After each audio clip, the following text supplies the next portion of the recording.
तो आज कार्तिक वर्ष भी शुरू हो रहा है, जो कि बहुत हम सब जानते हैं, इसका बहुत विशेष महत्व है। लेकिन तो चैतन्य चरितमृत मध्य लीला 20वां अध्याय, चैतन्य महाप्रभु सनातन गोस्वामी जी को शिक्षा दे रहे हैं। जय जय श्री चैतन्य जयो नित्यानंद, जय जय श्री चैतन्य जयो नित्यानंद,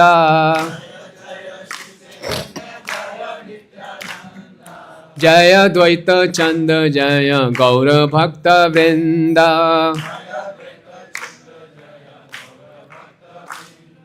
जय द्वैत चंद जय गौर भक्त वृंद,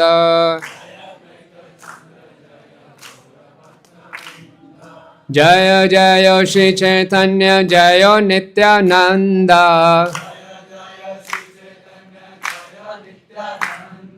जय द्वैत चंद जय गौर भक्त वृंद,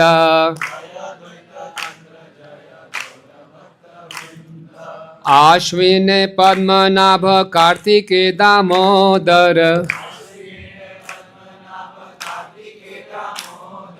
राधा दामोदर अन्य ब्रजेंद्र कोडर,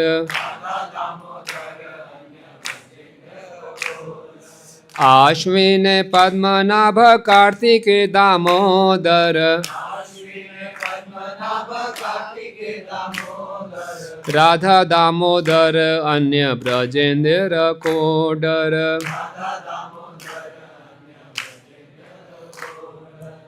बोलिए।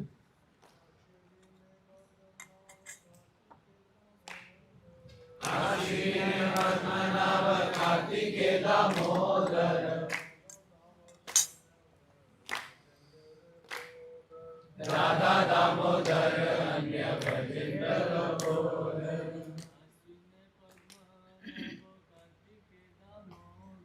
आश्विन पद्मनाभ कार्तिके दामोदर,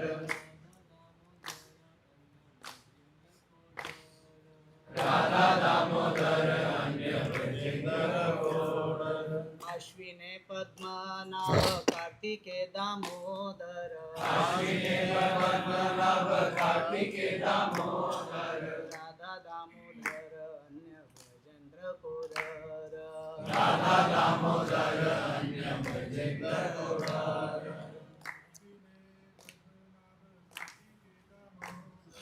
आश्विन पद्मनाभ कार्तिके दामोदर, राधा दामोदर अन्य ब्रजेंद्र कोडर। माता जी,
धन्यवाद।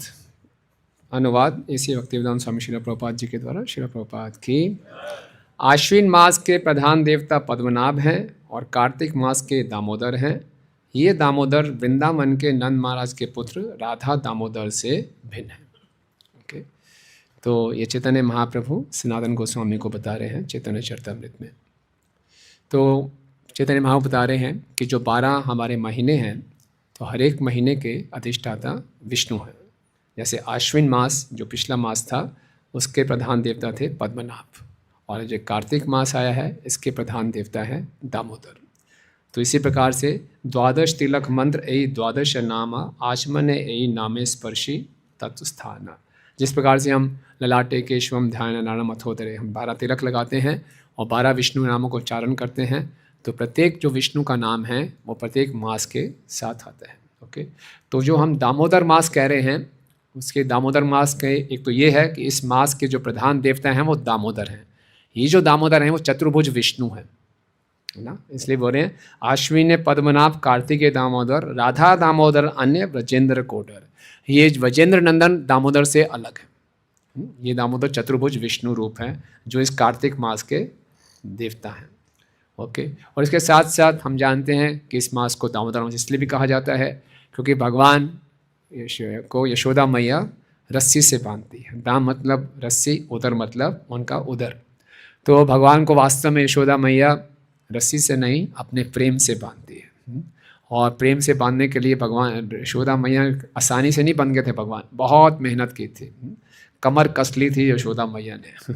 तो ये जब मास है, हम लोगों को यशोदा मैया सिखा रही है कि हमने भी कमर कस लेनी चाहिए, और कमर कसेंगे तो भगवान को प्रेम से बांध पाएंगे। जय यशोदा दामोदर भगवान की जय। तो इसलिए भगवान को बांधा, प्रेम से बांधा, इसलिए उनका नाम पड़ा दामोदर। ऐसे तो भगवान के नाम नित्य हैं, जैसे देवकी और वसुदेव भगवान के नित्य, उनके माता पिता हैं, यशोदा और नंद उनके नित्य माता पिता हैं, लेकिन फिर भगवान का नाम पड़ता है देवकी नंदन, वासुदेव, नंदन। इसी प्रकार से दामोदर नाम भी नित्य है, लेकिन दामोदर लीला भी हुई, इसलिए भी नाम क्या पड़ा दामोदर। और वैसे भी चतुर्भुज रूप में विष्णु हैं। और राधा दामोदर, तो राधा दामोदर भी हैं। तो वर्णन आता है भविष्य पुराण के उत्तराखंड में कि एक बारी श्रीमती राधा रानी भगवान की प्रतीक्षा कर रही हैं निकुंज में, और भगवान थोड़े आने में विलम्ब हो गया, लेट हो गए। तो राधा रानी जी ने मान दिखाते हुए क्या किया, कृष्ण को एक सुनहरी लता से बांध दिया। कृष्ण ने कहा कारण तो ये है कि घर में कोई उत्सव था, यशोदा मैया ने रोक लिया था। जब ये सुना तो फिर राधा रानी ने वो उनको खोल दिया। तो क्योंकि राधा रानी ने भी कृष्ण को बांधा, इसलिए राधा दामोदर। तो इस प्रकार से राधा दामोदर नाम भी पड़ा, यशोदा दामोदर नाम पड़ा, और दामोदर चतुर्भुज विष्णु भी है। जय श्री श्री राधा माधव जी की जय, श्री गौर निताय की जय। तो ये जो महीना है बहुत विशेष महीना है, बहुत विशेष। देखिए इस संसार में जो बद्ध जीव हैं, हम क्यों आए यहाँ पे, भगवान को भूल कर आए। कृष्ण भूलिया जीव अनादि बहिमुखे, अतः माया तार दे संसार दुखे। इस संसार में हम सबके दुखों का मुख्य कारण क्या है, कृष्ण को भूलना। और जब तक हम कृष्ण को भूले रहेंगे, इस संसार में जितना मर्जी हम प्रयास कर लें, सुख नहीं पा सकते। तो हम भगवान को भूले हुए हैं। और भगवान ने जब सृष्टि की रचना की और ब्रह्मा जी को बोला आप सृष्टि को बढ़ाइए आगे, तो भागवतम के 30वें स्कंद के 12वें अध्याय में बताया जाता है कि सृष्टि की रचना में सबसे पहले ब्रह्मा जी ने अज्ञानता को उत्पन्न किया। अज्ञानता को इसलिए उत्पन्न किया, जब तक जीव भगवान के विषय में अज्ञान नहीं होगा वो भोग कैसे कर सकता है। तो संसार की रचना की गई कि हमारे अंदर जो भोग की इच्छा है, ट्राई करके देख लो ट्राई कर लो, आप कितना भोग कर सकते हैं कर लीजिए, पूरा क्षेत्र आपका है, जहाँ तक भाग सकते हैं भागिए। लेकिन भोग करने के लिए मुझे भगवान से अपना संबंध भूलना पड़ेगा। आप यहाँ चंडीगढ़ में जा रहे हैं मॉर्निंग वॉक में, अचानक किसी पड़ोसी घर में तो घुस नहीं जाएंगे, फ्रिज खोल के सब खाना शुरू कर देंगे, आंटी नन्ने से आप भूल जाओ किसका घर है ना। इसी ढंग से जब हम भूल जाते हैं ईशावास्य इदम सर्वम, कि सब कुछ कृष्ण का है, जब उसको भूल जाएंगे बोले मेरा है, उसको भोगने का प्रयास करेंगे। तो ब्रह्मा जी ने पहले अज्ञानता उत्पन्न की कि जीव की जो इच्छा है भोगने की वो पूरी तो करे। लेकिन आप बताइए भगवान ने सृष्टि की रचना क्यों की, मुख्य उद्देश्य क्या है सृष्टि की रचना का,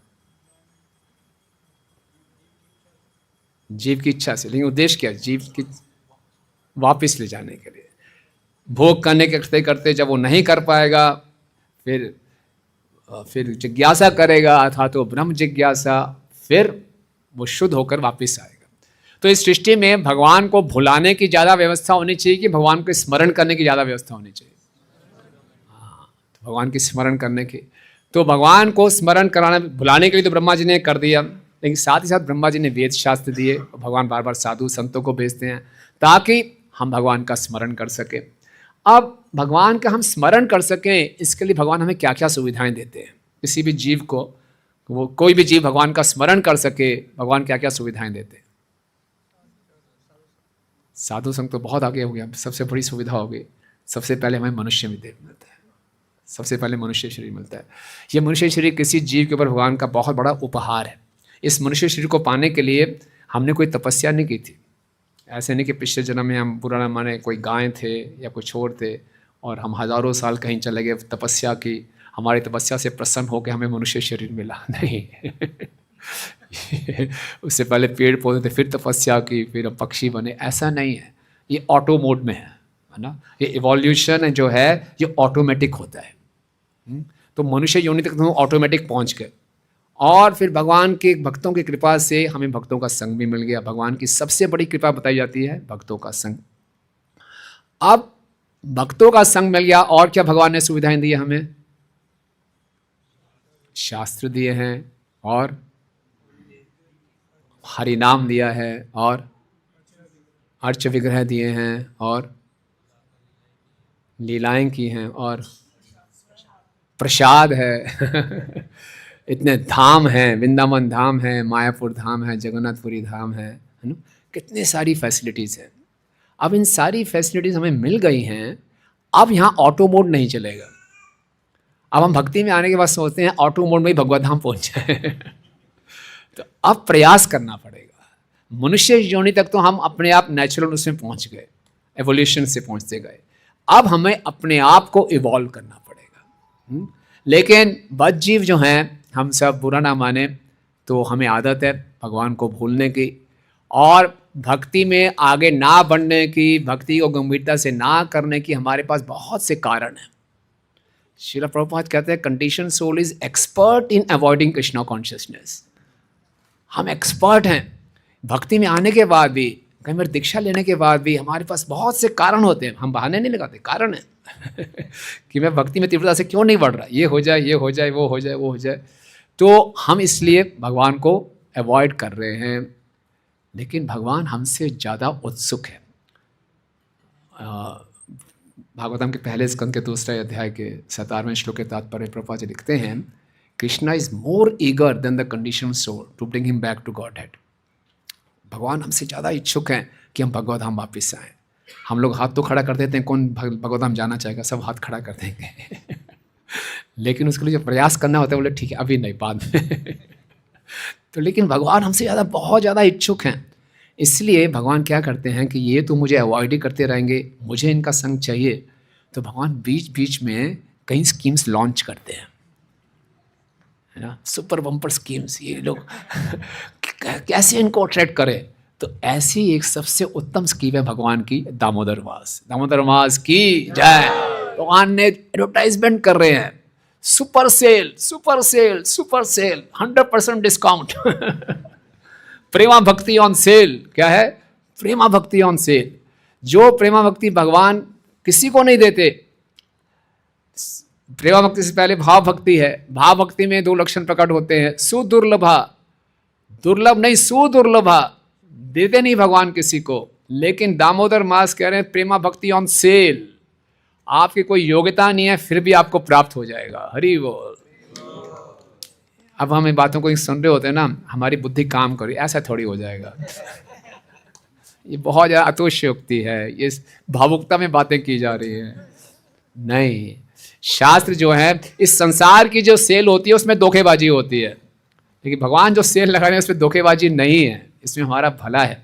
जब संसार की सेल होती है, 1 स्वेटर के साथ 2 स्वेटर फ्री, खरीदने वाला सोचता है मैंने उसको मूर्ख बना दिया। और बेचने वाला सोचता है बढ़ गया, ये भी मूर्ख बन गया। लेकिन इस सेल में जब भगवान कह रहे हैं आप आइए, रूप गोस्वामी जी बता रहे हैं दामोदर मास में अगर कोई वृंदावन में जाके अनचाहे मन से भी कृष्ण की थोड़ी सी भी सेवा कर लेता है, उसको मैं प्रेम दे दूंगा,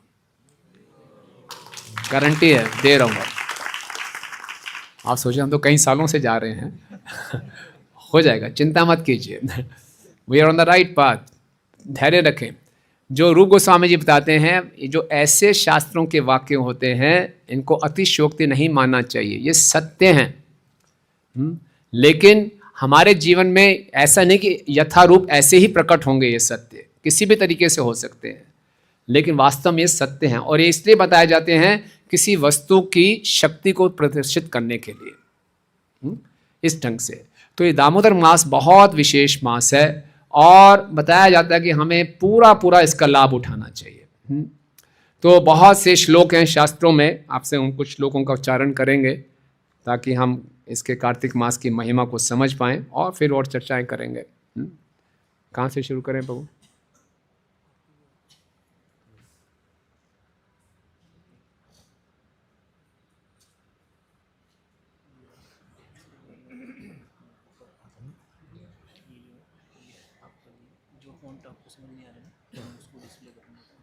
कहाँ से शुरू?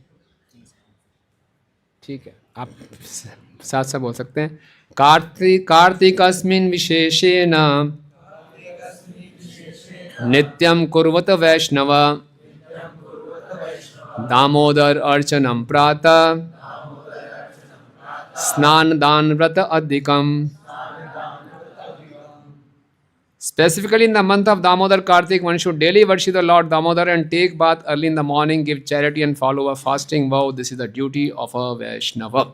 कार्तिक व्रत है क्या? तो कार्तिक व्रत के मुख्यतः 5 अंग हैं। पहला अंग है प्रातः स्नान, सुबह जल्दी उठना है और स्नान करना है।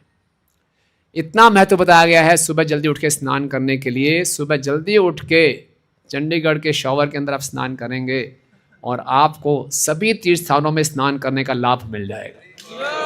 क्या बात है, हद हो गई, क्यों अच्छा। और अगर लोग बोलेंगे यार मैं तो सुबह उठने की आदत नहीं है, फिर भी आपसे निवेदन है ब्रह्म मुहूर्त में उठ के एक बार स्नान करके बेशक दोबारा सो जाना।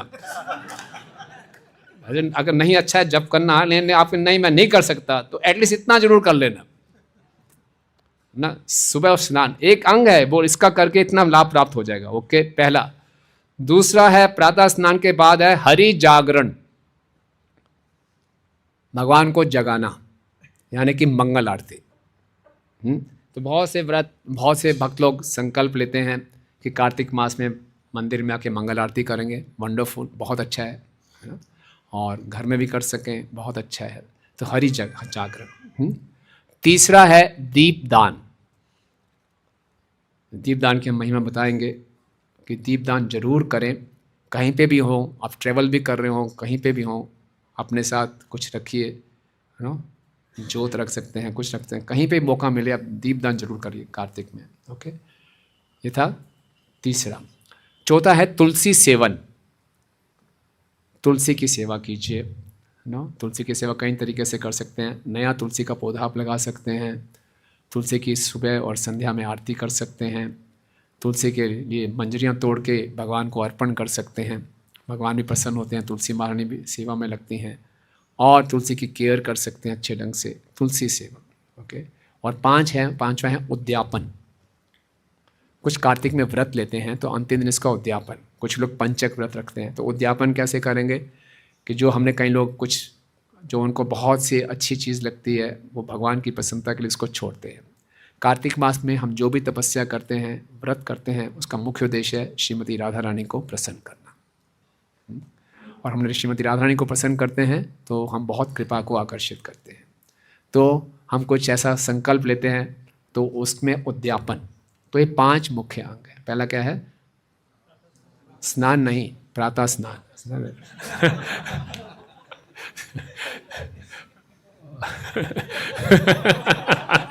देखिए इसी में हम देखो कितना कंसेशन ले लेते हैं।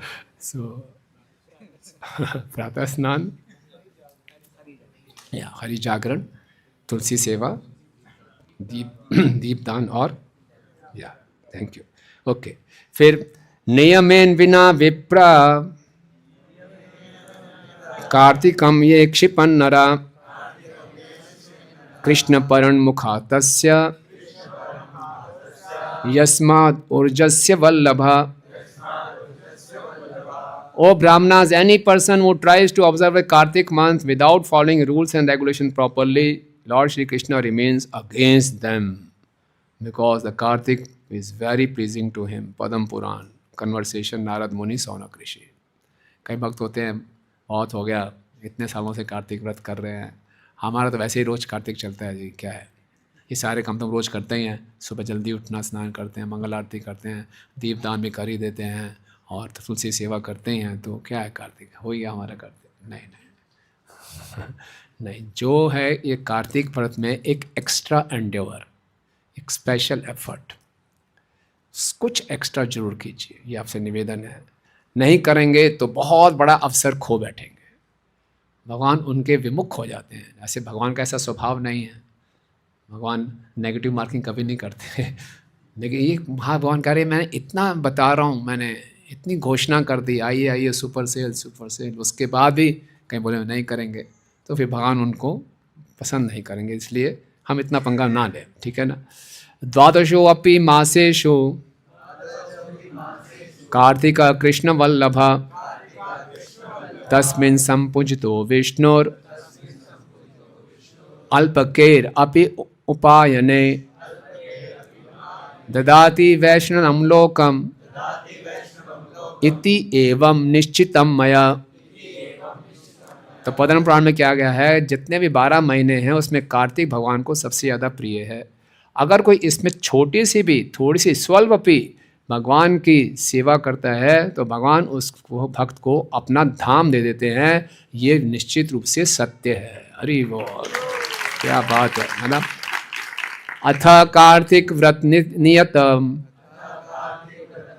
स्कंदे ब्रह्म नारद संवादे दुष्प्राप्यम प्राप्य मनुष्यानां कार्तिको नाम चरण नहीं.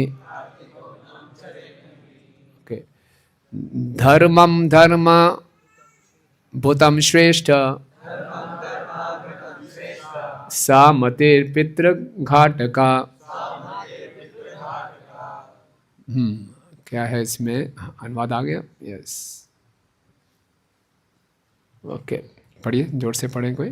In the Skand Puran, in a conversation of Brahma and Narada, it is said, O best of the followers of religion, a person who does not follow the vow of Kartik Vrata is a sinner. He is like a person who murders his father and mother. Oh, sorry. ऐसा उद्देश्य नहीं था, मेरे को देख लेना चाहिए था पहले. अच्छा, आगे ला रहे हैं, ठीक है. दीपदान का दिखाते हैं ना. ओके. स्कंद तद कल्पकोटि सहस्राणि पातकानि बहूनि अपि निमेषार्धेन दीपस्य विलयम यान्ति कार्तिके. In Skand Puran it is said, when one offers a ghee lamp to Lord Damodar during the month of Kartik, his sins in many thousands and millions of birth perish in a half an eye blink. आधा आंख में नहीं झपक पाएंगे, हमारे करोड़ों जन्मों के पाप नष्ट हो जाएंगे. इतनी देर के, थोड़ी सी देर के लिए भगवान को दीप दिखा देंगे. इतने महान है, बताइए. ओके. शृणु दीपस्य महात्म्यम कार्तिके केशवम प्रिया दीपदानेन विप्रेन्द्र ना पुनर्जायते भुवि. It is further said, please hear the glories of offering a lamp during the month of Kartik, an offering that is very pleasing to Lord Keshav, O King of Brahmanas. A person who offers lamp in this way will not take birth again in this world. Okay, जय. तो बहुत बताया गया है कि जो कार्तिक के समय, कार्तिक के महीने में दीपदान करता है उसको यमराज जी के दर्शन कभी नहीं होते. आपकी बहुत इच्छा भी होगी करने की, तब भी नहीं होंगे. क्योंकि आपने गलती से भी दीपदान कर लिया तो यमराज जी के दर्शन नहीं होंगे. तो दीपदान के पीछे भी बहुत सी कथाएं हैं, दो तरीके से कथाएं बताई जाती हैं। तो हिज ग्रेस शुभ विलास प्रभु ने एक छोटी सी पुस्तक निकाली, उसमें वो भक्ति संदर्भ को कोट करते हुए बताते हैं कि एक विदर्भ के राजा थे जिनके एक पुत्री थी जिसका नाम था ललितिका। ललितिका का विवाह उन्होंने काशी के राजा के साथ किया, और काशी की राजा की 300 पत्नियां पहले ही थी, तो ये 301 की पत्नी हो गई। लेकिन जो राजा थे इस पत्नी से बहुत आसक्त थे, और जब कार्तिक का मास आता था ये ललितिका क्या करती थी, सब जगह दीपों की नड़ी बड़ी लगा देती थी। जितने भी महल के ऊपर, मंदिर में, नदी के तट में, कुओं के किनारे पे, चौराहों पे, सब जगह दीप ही दीप, हज़ारों के हज़ारों दीप खुद जलाती थी। तो सब रानियां सोचती थी क्योंकि ये ऐसी सेवा करती है इसलिए राजा इनको बहुत प्रेम करते हैं। तो उन्होंने पूछा कि आप खुद क्यों दीप जलाते हो, किसी को भी बोल दो आप तो रानी है, कोई भी दीप जला देगा। बोले नहीं, मैं खुद जलाऊंगी। बोले क्यों? बोले इसके पीछे कथा है। क्या? तो बोले भगवान की कृपा से मुझे अपना पिछला जन्म याद है। क्या था? तो बोलते हैं पिछले जन्म में चुईया थी, मछुइया थी और नरसिंह भाव का मंदिर था, और एकादशी का दिन था, और दामोदर मास था। और क्या हुआ कि पुजारी जी तो रोज चले जाते थे दिया छोड़ के, और मैं भूखी होती थी तो हमेशा क्या करती थी, वो जो जोत होती है उसमें घी होता था उसको मैं खाती थी। इसमें आइडिया मिलता है अगर घर में चूहे पकड़ने हों तो कोई घी वाली चीज़ लगाया करो पकड़ने के लिए। आजकल हम सूखी बेल्ट लगाते हैं, वो आता ही नहीं है चूहा तो घी से लथपथ हो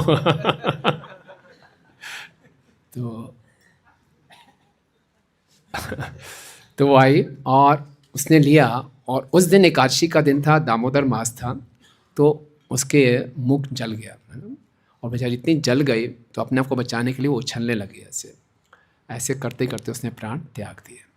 लेकिन भगवान नरसिंह ने क्या सोचा कि ये उछल उछल के मेरी आरती कर रही है, देखिए। और फिर क्या हुआ, उन्होंने जब ऐसे किया तो फिर भगवान ने कृपा करके मुझे ये राजकुमारी बनाया।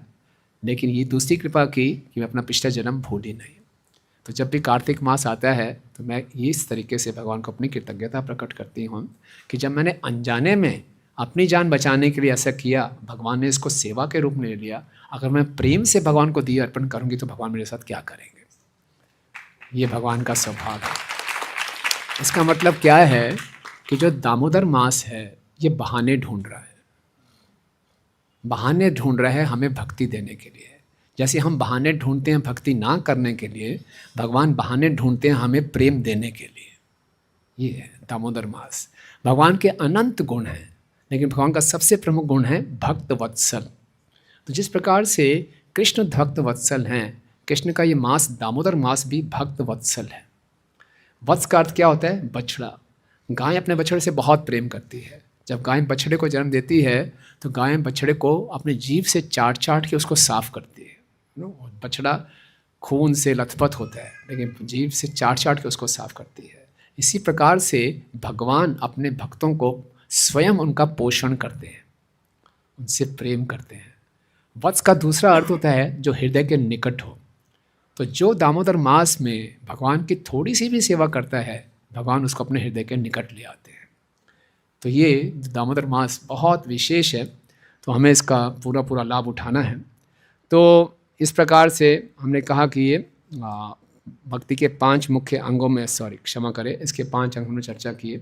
और इस दामोदर मास का जिसे कहते हैं, एक बारी सत्यभामा जी कृष्ण के साथ बैठी थी, तो सत्यभामा ने कृष्ण से पूछा कि हे भगवान, मैंने ऐसा क्या किया जो मैं आपकी पटरानी बन गई। तो कृष्ण बोलते हैं कि पिछले जन्म में आप एक ब्राह्मण की पत्नी थी, ब्राह्मण की पुत्री थी, आपका नाम था गुणवती। ये ब्राह्मण का नाम था देव शर्मा, और ये बहुत दरिद्र था, इसका और कोई पुत्र नहीं था, और इसके एक शिष्य थे जिसका नाम था चंद्र। तो इस ब्राह्मण ने तुम्हारा विवाह, यानी कि गुणवती का विवाह अपने शिष्य चंद्र से कर दिया। और एक बारी देव शर्मा और चंद्र यानी कि ससुर जी और दामाद जी जंगल में गए थे यज्ञ के लिए सामान इकट्ठा करने, तो एक राक्षस ने उनका वध करके दोनों की हत्या कर दी। तो बेचारी गुणवती अकेली रह गई। लेकिन गुणवती अकेली रही, भगवान की तपस्या करती रही, भगवान की भक्ति करती रही, और जब दामोदर मास आता था वो हमेशा एकादशी का व्रत रखती थी और कार्तिक का व्रत रखती थी। कार्तिक का व्रत वैसे ही दीप दान, प्रातः स्नान सब करती थी। और ऐसे करते करते वो वृद्ध भी हो गई, फिर भी वो सुबह जल्दी उठती थी और ठंडे ठंडे पानी में जाके गंगा में स्नान करती थी। और जब इस बार ऐसे कर रही थी तो वृद्ध थी और ऐसे ठंडे जल में उसने स्नान किया, उसने वहीं पे शरीर छोड़ दिया और वहीं पे ही वैकुंठ से विमान आए और उसको द्वारका धाम में लेके भगवान की नित्य सेवा में लगाया। ये है। तो ये जो हैं, जो इस प्रकार की कथाएं होती हैं, ये हमारे उत्साह को बढ़ाने के लिए हैं। जैसे मैंने बताया, यथार्थ हमारे साथ ऐसा नहीं होगा ना, जिस वजह से अजामिल ने एक हरि का नाम लिया, तुरंत विष्णुदूत आ गए, तो हम उसकी प्रतीक्षा करते हैं, अभी हरि नाम लिया, अभी विष्णुदूत आएंगे। लेकिन हरिनाम की महिमा को स्थापित करने के लिए ऐसा भी होता है, और हमारे साथ किसी और रूप में हो सकता है। भगवान की कृपा स्टीरियोटाइप नहीं है कि ऐसा ही होगा, भगवान किसी भी तरीके से कृपा कर सकते हैं। मुख्य बात है कि ये मास में हम जब भी कुछ भी व्रत रखते हैं, ये भगवान को बहुत प्रिय होता है। और कहा जाता है कि चतुर्मास का कोई संकल्प लेते हैं, वो व्रत तभी पूर्ण होता है जब कार्तिक का व्रत रखा जाए। तो साधारणतः कई लोग आषाढ़ की एकादशी से लेके कार्तिक की एकादशी तक, या फिर आषाढ़ पूर्णिमा से लेके कार्तिक पूर्णिमा तक करते हैं। तो भक्ति सिद्धांत ठाकुर महाराज और श्रीला प्रभुपाद जी ने हमें पूर्णिमा से पूर्णिमा का दिया है। और इस मास में हम देखते हैं बहुत से सुंदर सुंदर उत्सव आते हैं। कौन कौन से उत्सव आते हैं? बहुला अष्टमी, प्रभुपाद तिरुभाव दिवस, गोवर्धन पूजा, दीपावली, भीष्म पंचक और गोपाष्टमी। नहीं, राधा कुंड का नहीं हो, चांद आज जैसे अब हुआ शारदीय रास, तो उत्सव ही उत्सव। तो इस प्रकार से ये कार्तिक व्रत का पालन करना साधना भक्ति के 64 अंगों में से एक अंग है। सनातन गोस्वामी जी को चैतन्य में हम बताते हैं, सर्वथा शरणापति कार्तिक आदि व्रत चतुष्षष्टि अंग ए परम महत्व के 64 अंगों में से एक महत्वपूर्ण अंग है कार्तिक का पालन। यानी कि वैदिक भक्ति का अर्थ होता है, प्रभुपाद जी कहते हैं, नो आर्गूमेंट्स नो रिफ्यूजल। वैदिक भक्ति के नियमों का पालन करने के लिए कोई तर्क नहीं करना, कोई मना नहीं करना, करना ही है। तो अगर कोई अपने आप को वैष्णव कहता है, उसको कार्तिक व्रत का पालन करना चाहिए। तो कैसे कर सकते हैं? हम कुछ संकल्प लें। इस कार्तिक मास को हम कह सकते हैं हैबिट फॉर्मिंग मंथ। हम जानते हैं भक्ति करते हैं, अनुकूल से संकल्प प्रतिकूल से वर्जनम। जो भक्ति के अनुकूल है वो हमें स्वीकार करना चाहिए, जो भक्ति के प्रतिकूल है उसका तिरस्कार करना चाहिए। जानते हुए भी हम कई बार नहीं कर सकते, नहीं करते अपनी पुरानी आदतों के कारण, कि जो अनुकूल है उसको नहीं कर रहे, जो प्रतिकूल है उसको छोड़ नहीं पा रहे। कार्तिक का महीना है, इस सुंदर अवसर है कि हम कुछ संकल्प लें। हाँ, भक्ति के लिए अनुकूल है, मुझे करना चाहिए, ये प्रतिकूल है, मैं फिर भी मैं करता हूँ, इसको मुझे छोड़ना चाहिए। तो कुछ छोटा छोटा स्टेप लेकर हम यहाँ पे श्रीमती राधा रानी प्रभुपाद जी से, श्रीमती राधा रानी से प्रार्थना करें कि हमें शक्ति दें, इस मास में हम ये कर सकें।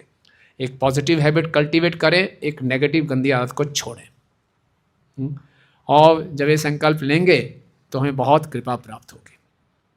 ओके, वैसे भी कहा जाता है, मॉडर्न साइकोलॉजिस्ट बोलते हैं, 21 दिन तक कोई एक चीज़ करेंगे तो आपकी आदत बन जाएगी। तो हमारे पास तो पूरा महीना भी है, साथ में क्या है एक्स्ट्रा हमारे पास?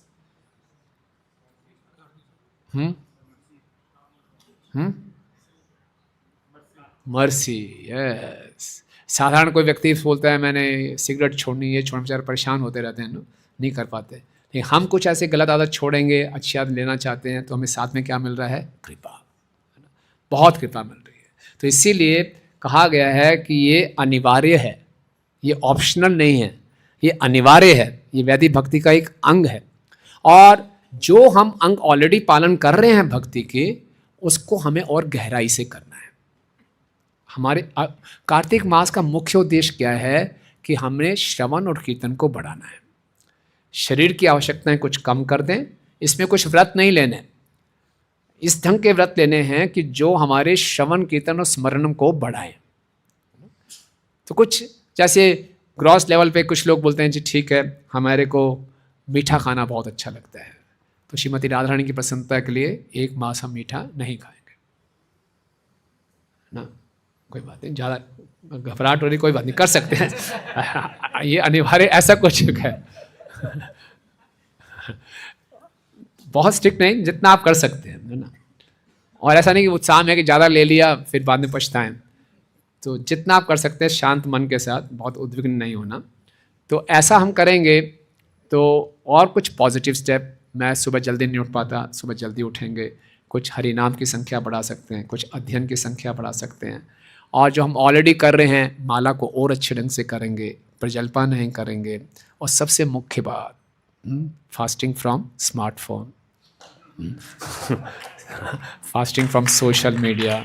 कुछ सोचिए, सच्ची में मजाक की बात नहीं है। हमारा सबसे बड़ी डिस्ट्रैक्शन है ये, सबसे बड़ी डिस्ट्रैक्शन है। कहाँ का कहाँ पहुँच जाते हैं, है ना। कृष्ण को भुलाने का सबसे उत्तम तरीका, है ना, जितना सेवा के लिए आवश्यक है उतना करें, बाकी इसको अवॉइड करें, है ना। ये ले सकते हैं। मॉर्निंग प्रोग्राम में तो बिल्कुल नहीं, या फिर दिन में खाली 2 घंटे देखूंगा, जो ऑफिशियल मैसेज है उसको करके ख़त्म। तो इस प्रकार का हम कुछ ऐसा संकल्प लेंगे, उसमें हमें विशेष कृपा मिलेगी, है ना। और कई लोग और सटल लेवल पे संकल्प लेते हैं, किसी की निंदा नहीं करूँगा, किसी भक्तों के विषय में दुष्विचार नहीं लाऊंगा, या पॉजिटिव लेते हैं। कई भक्त ग्रैटिट्यूड जर्नल शुरू करते हैं कि मैं भक्तों के प्रति कृतज्ञता लिखूंगा, उससे मेरे में जो नकारात्मक भावनाएं होती हैं वो दूर होंगी। या फिर मैं बहुत इंटेंसिटी के साथ जप करूंगा। कई बार जैसे हम, अब सोचिए, जैसे छोटी छोटी बातें हैं, जैसे हम महाप्रसाद गोविंद प्रार्थनाएं बोलते हैं, फटाफट बोल देते हैं, चलो ये फटाफट लाओ खाओ, है ना। तो जो मैं कई अंग रिचुअलिस्टिकली करता हूँ, उसको रिचुअलिस्टिकली नहीं करूँगा, उसको पूरे हृदय के साथ करूँगा। तो ये छोटी छोटी चीज़ें हैं। कुछ हम सटल लेवल पे, कुछ ग्रॉस लेवल पे हम अपना इंडिविजुअली सोच सकते हैं और ऐसे संकल्प ले सकते हैं, कोई पॉजिटिव और नेगेटिव, लेकिन उस ढंग से लें जिसको हम कर सकें। ऐसा नहीं, ये भी बताया गया, वो श्लोक सुनाएंगे तो आप फिर घबरा जाएंगे कि व्रत लिया और पालन नहीं किया तो फिर और गलत होते हैं। उतना ही व्रत लीजिए जितना हम कर सकते हैं। ओके, तो ये हैबिट फॉर्मिंग मंथ है। तो इस महीने को हम, आपने जैसे में चर्चा की, दामोदर मास भी कहते हैं, और दामोदर का हमने कारण बताया। तो ये दामोदर लीला में देखिए भगवान कितने विशेष हैं, कितने कृपालु हैं। वैसे देखा जाए तो भगवान इस समय रो रहे हैं। रुदन्तामोहर्नेत्रं युग्मं मृजन्तं कराम्भोज युग्मेन सातङ्कनेत्रं मोहोश्वासकम्पात्रिरेखादकण्ठ स्थितग्रीव दामोदरं भक्तिबद्धं। रुदन्तं, रो रहे हैं और ऐसे कर रहे हैं, पूरा काजल बिखर गया, आंतक, पूरे आंखों में आंतक है। ऐसे एम्बैरेसिंग पोजीशन में है भगवान, और माँ ने रस्सी से बांध दिया, रो रहे हैं, डरे हुए हैं। ऐसे में घोषणा करें, आओ आओ मुझे, मेरे को दीप दिखाओ, देखो। आप सोचो हमारे साथ ऐसा हो, कोई हमें पकड़ ले, हमें डांटे, तो फिर इसको कॉन्फिडेंशियली रखेंगे ना। कोई फोटो भी कह दे, डिलीट करो इसको, कहीं पोस्ट मत करना ना। हमें खाते हमारी फ़ोटो हंसते हुए हो, सब लोग हमारा गुणगान कर रहे हो, हमारी पिटाई हो रही हो, हमें रस्सी से बांधा हो, हम रो रहे हो, उसको करके कर दिया जाए। तो भगवान कह रहे हैं, खुद घोषणा कर रहे हैं, आओ मुझे दिखाओ दीप, और पूरा महीना ऐसे खड़ा रहूँगा मैं। बताइए कितने विशेष बात है। तो ये जो महीना है, ऐसा कोई उत्सव नहीं है जो पूरा महीना मनाया जाए। गोवर्धन पूजा एक दिन की, दिवाली एक दिन की, गोपाष्टमी एक दिन की, है ना, बहुलाष्टमी एक दिन के, ना। लेकिन ये जो दामोदर मास पूरा अपने आप में उत्सव है कि रोज आना है भगवान को इस स्थिति में, यशोदा महीने बांध रही है और हम दीप दिखा रहे हैं, वहाँ गुणगान करें, क्या बात है ना। किसका गुणगान कर रहे हैं? तो इस दामोदर लीला के पीछे भगवान के 3 मुख्य उद्देश्य हैं। पहला, यशोदा मैया का गुणगान करना, कि देखिए यशोदा मैया ने क्या किया, मुझे प्रेम से बांध दिया। तो आप भी बांध सकते हैं अगर आप क्या करेंगे, मुझसे प्रेम करेंगे। तो दूसरा, उन्हें बताया कि दामोदर लीला के माध्यम से भगवान भक्ति के सूक्ष्म तत्वों को प्रकट कर रहे हैं। हम सबको अगर प्रेमा भक्ति चाहिए, कृष्ण का प्रेम चाहिए, तो यशोदा मैया हमें सिखा रही हैं कि प्रेम पाने के 2 भाग हैं, मुख्य हैं, हमारे प्रयास, हमारी साधना, और भगवान की कृपा। 2 उंगल जो छोटी रह जाती हैं उसमें प्रयास है और भगवान की कृपा। और प्रयास कितना, जैसे कि ये आता है दशम स्कंद के 9वें अध्याय के 18वें श्लोक में, ये बहुत सुंदर श्लोक है।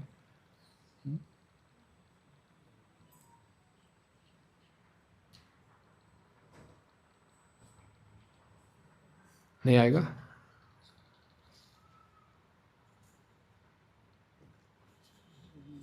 हाँ ठीक है ना।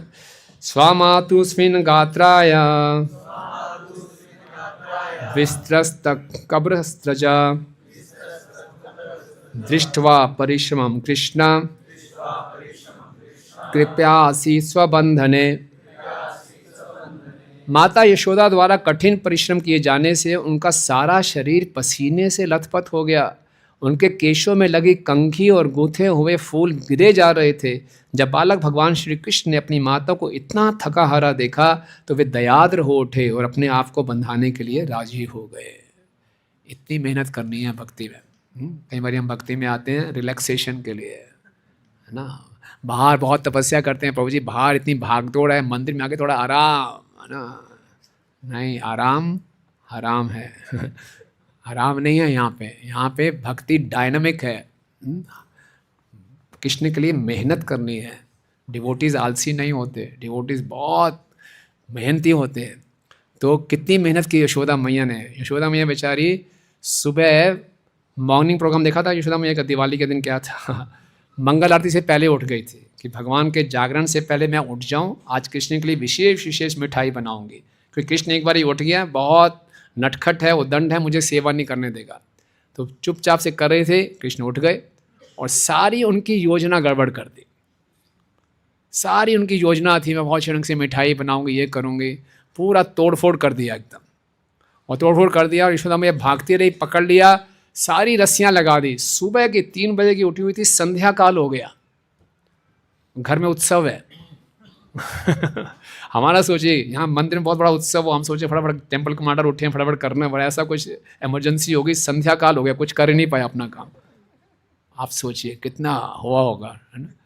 इतनी मेहनत की यशोदा मैया ने, छोड़ूंगे नहीं कृष्ण की रक्षा के लिए। पसीने पसीने हो गए, बाल बिखर गए। जब कृष्ण ने देखा हो इतना है दयाद्र, फिर दया जागी और फिर कृष्ण बंध गए। ओके, तो इसीलिए ऐसी साधना करनी है हमने। हरे कृष्णा कृष्णा कृष्णा हरे हरे, हरे राम राम।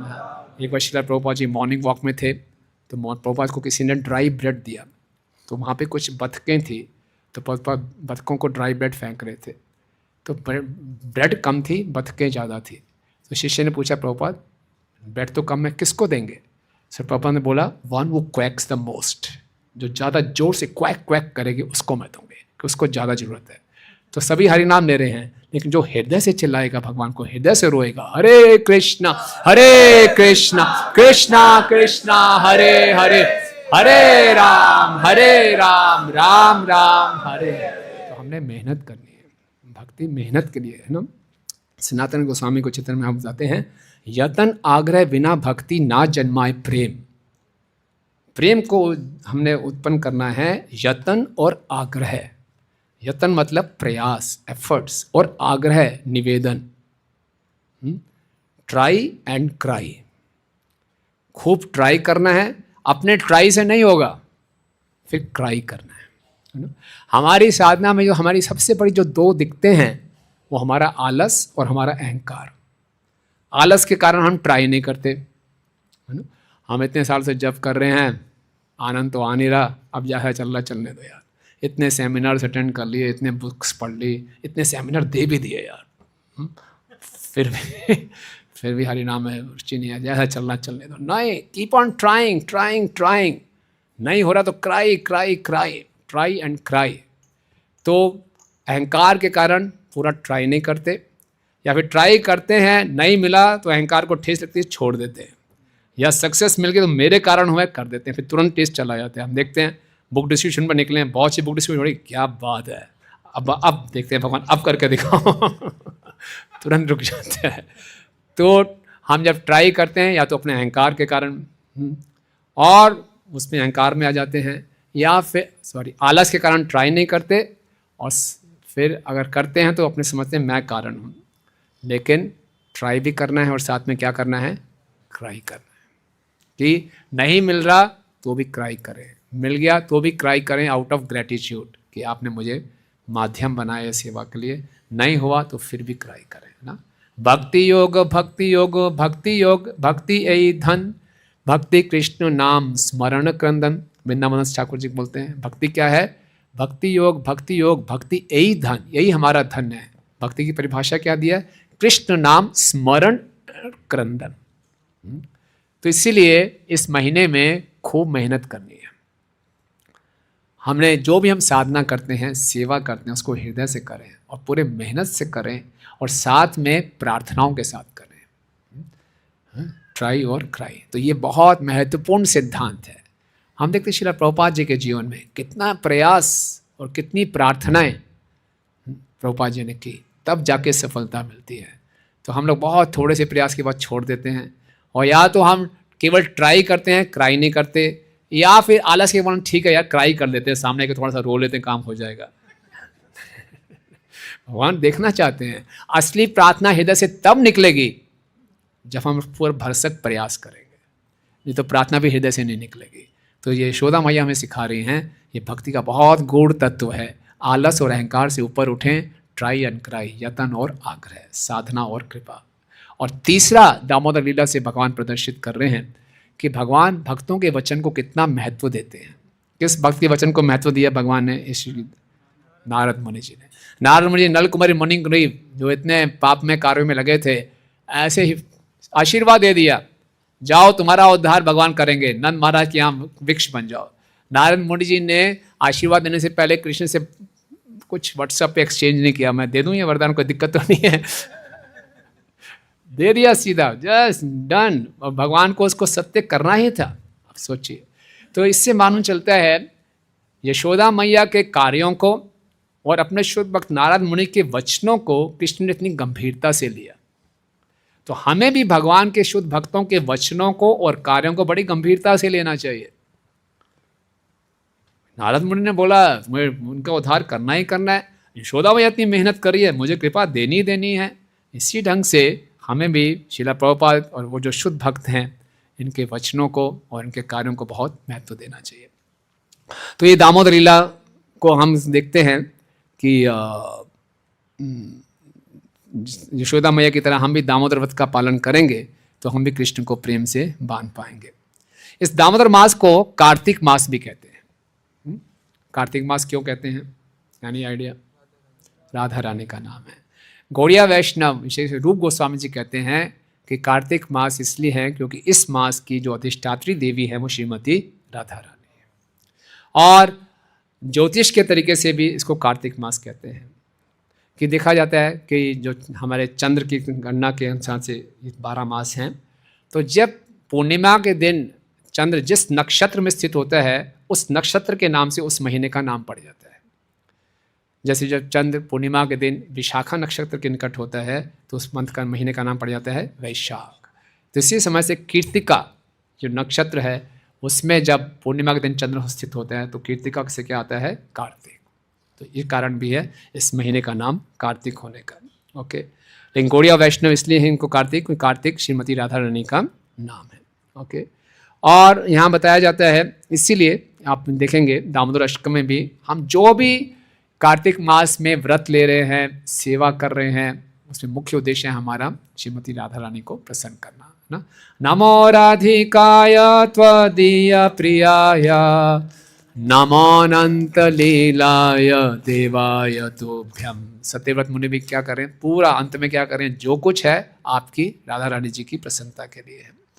तो इस व्रत को, इस मास को ऊर्जा व्रत भी कहते हैं। कार्तिक व्रत को क्या कहते हैं? ऊर्जा व्रत। ऊर्जा का अर्थ क्या होता है?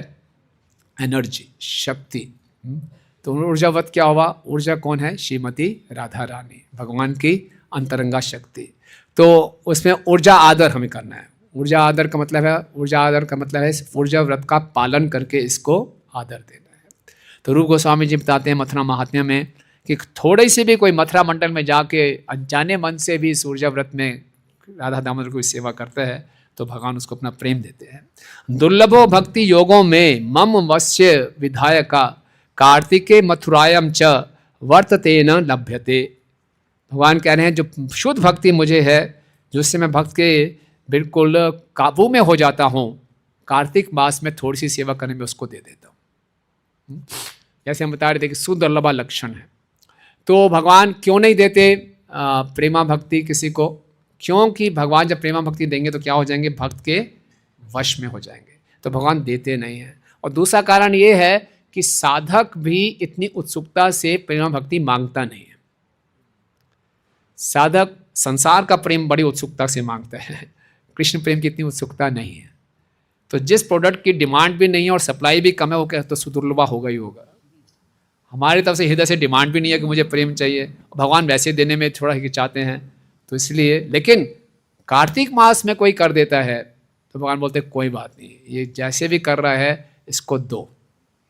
तो ये इतना विशेष है, इसलिए हमें क्या करना चाहिए, कार्तिक व्रत जिस प्रकार से बहाने ढूंढ रहा है भक्तों को प्रेम देने के लिए, स्वल्प से धर्म से त्रायतो महतो भयात, ये तो भगवान ने गीता में कहा, ये तो एक सनातन सत्य है। लेकिन इस मास की विशेषता क्या है कि थोड़ी सी भी कोई सेवा करेंगे भगवान उसको विशेष प्रेम प्रदान कर देते हैं।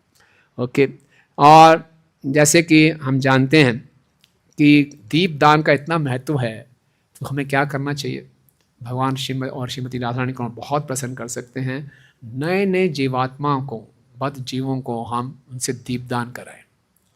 आपको मालूम है परम पूज्य जब तक स्वामी महाराज हर बारी दामोदर मास में पूरा कैंपेन चलाते हैं। मलेशिया और इंडोनेशिया जैसे देशों में मतलब कि हर साल लगभग, पिछले साल लगभग फिक्र था 12 लाख नए लोगों से दीपदान कराए। एवरीवन टेक्स द टारगेट, जैसे हम मैराथन में यहाँ टारगेट लेते हैं, हम भक्त लोग टारगेट लेते हैं कि इतने हज़ार लोगों को मैं दीपदान कराऊंगा, नए लोगों को। वहाँ मुसलमान देश में आप सोचिए कितना, आप ये इतनी महिमा हम समझ गए। अगर वास्तव में हमारे हृदय में करुणा है यार, एक बार दीपदान करा देते हैं इसका, किसी ना किसी जन्म तो प्रेम मिलेगा ही मिलेगा। अगले जन्म में निश्चित रूप से वैष्णव परिवार में आएगा और चूया राजकुमारी बन गई तो ये तो मनुष्य योनि में है, मलेश है, यवन है, कोई बात नहीं, दीपदान कर दिया। मांस खाते हैं, मदिरा पीते हैं, दीपदान कर दिया, भगवान भूलेंगे थोड़ी उसको, है ना। भगवान आदि पुराण में अर्जुन को बोलते हैं श्रद्धया हेलेना नाम रटन्ते मम जंतव तेषा नाम सदा पार्थ हृदय वर्तते ममा। कोई श्रद्धा से, अवहेलना से मेरे नाम को रटता है हे अर्जुन, उस जीव का नाम मेरे हृदय में हमेशा के लिए छप जाता है। भगवान स्पॉट लगा देते हैं, छोड़ूंगा नहीं आप तुम्हें। एक बारी हमने बोल दिया हरे कृष्णा कृष्णा कृष्णा हरे हरे, हरे राम राम राम हरे हरे। उसके बाद हम छोड़ना भी चाहेंगे तो कृष्ण छोड़ेंगे नहीं हमें ना। पूतना ने कृष्ण को पकड़ लिया और कृष्ण जब उसके प्राणवायु खींच रहे थे, पूतना कहती है मुंच माम छोड़ो। भगवान अब तो नहीं छोड़ूंगा अब धात्री बना के ही छोड़ूंगा। तो इसी ढंग से किसी ना किसी प्रकार से हम नए लोगों से दीपदान भी करा लेंगे, कृष्ण को छोड़ेंगे नहीं। और राधा रानी कितनी प्रसन्न होंगी। इसलिए इसमें भी हम देख सकते हैं, हम अपना भी उद्धार करें और नए नए लोगों को जाकर हम अलग अलग स्थान पे जाकर भी, मार्केट प्लेसेस में जाकर दीपदान करा सकते हैं, मंदिर में उनको निमंत्रण दे सकते हैं, ये भी हम प्रयास कर सकते हैं। और दीपदान के कई आकर्षक तरीके हैं। दीपमाला, आकाश दीप, है ना। आपके यहाँ तो एक भक्त हैं जो पतंग बनाते हैं, पतंग में भी हम दीप लगे इसको आकाश में छोड़ सकते हैं। किसी ना किसी ढंग से लोगों को हम आकर्षित करें कि ये विशेष महीना है कि आप आइए। हम देखते हैं इस्लाम में लोग रोज़े रखते हैं, रमज़ान में इतनी तपस्या करते हैं, बहुत आदर से करते हैं। तो हमें उनसे सीखना चाहिए कि एक महीना है, let's do something special to please Shrimati Radha Rani. Gaudiya Vaishnava के लिए हमारी इष्ट कौन है? श्रीमती राधा रानी। गौड़िया कौन है? जो श्रीमती राधा रानी के भक्त हैं।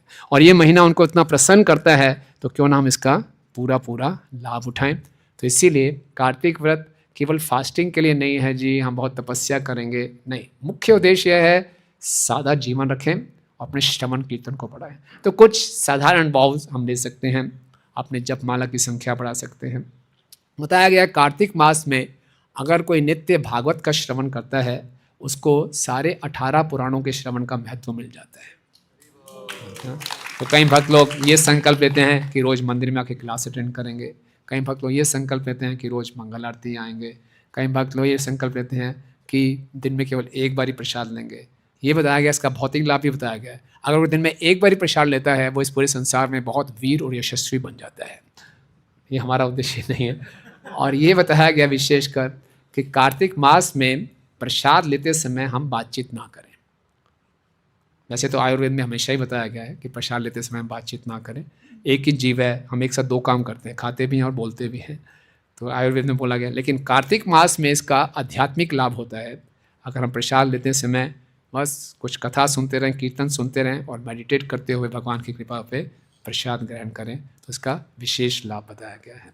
और भी बहुत से छोटे छोटे ऐसे हैं, और ये बताया गया है कि अगर कोई इतना सुनने के बाद भी दीपदान नहीं करता, वैष्णव नाश मंतव्यो संप्राप्ते कार्तिके मुने यो न यच्छति मूढ़ आत्मा दीपम केशव साधमनि। ये बोला कि जो मूर्ख व्यक्ति भगवान को कार्तिक मास में दिया ऑफर नहीं करता, उसको वैष्णव नहीं समझना चाहिए। तो आज हमको प्रार्थना करें राधा माधव जी से और श्रीमती राधा रानी से विशेषकर कि हम कुछ संकल्प लें, कुछ व्रत लें और उसको हम अच्छे ढंग से कर सकें। और कुछ ग्रॉस लेवल पे हम संकल्प लें, कुछ सूक्ष्म लेवल पे कि ज़्यादा वैष्णव सेवा करूँगा, वैष्णव का गुणगान करूँगा। हम कुछ मानसिक स्तर पे ले सकते हैं कि बुरे विचारों को नहीं लाऊंगा, और स्मार्टफोन इत्यादि जो जितने डिस्ट्रैक्शंस हैं उसको मैं कितना कम कर सकता हूँ। मुख्य उद्देश्य है ज़्यादा से ज़्यादा हमारा स्मरण बढ़े। तो इसमें थोड़ी सी सेवा का भी बहुत मल्टीपल टाइम्स इसका इफेक्ट है। ठीक है, तो आप सबको कार्तिक मास की बहुत बहुत शुभकामनाएं। यशोदा दामोदर भगवान की, दामोदर व्रत की जय।